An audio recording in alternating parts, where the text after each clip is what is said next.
One man who has left Leicester City and has joined Aston Villa is Youri Tielemans. Now, linked to Newcastle United, Newcastle and looked at him. We were split, weren't we? We have been split in recent weeks and months about Youri Tielemans because his levels have somewhat dropped off in what has been a very poor season for Leicester. Obviously, they got relegated.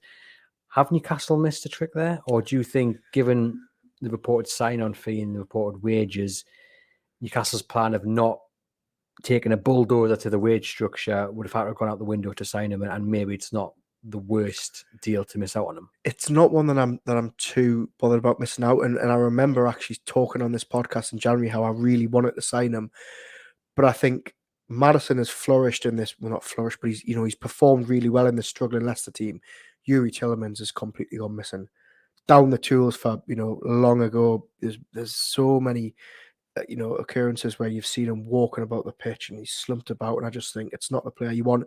Technically, he's a fantastic footballer, brilliant passer of the ball, fantastic positional awareness, can score goals.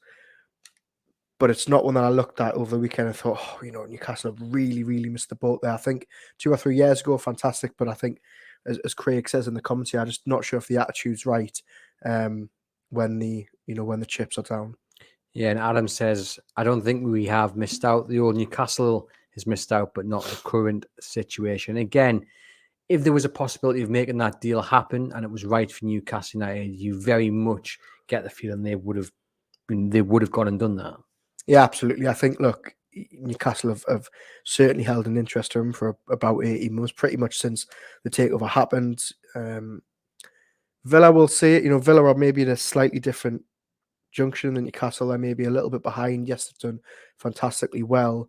But I think, signing a player like Tielemans is a good deal for them. But I think for Newcastle, they'll have plenty of options. As you say, the wages will have been very, very high. And yeah, Eddie Howe, wants the right characters in that dress.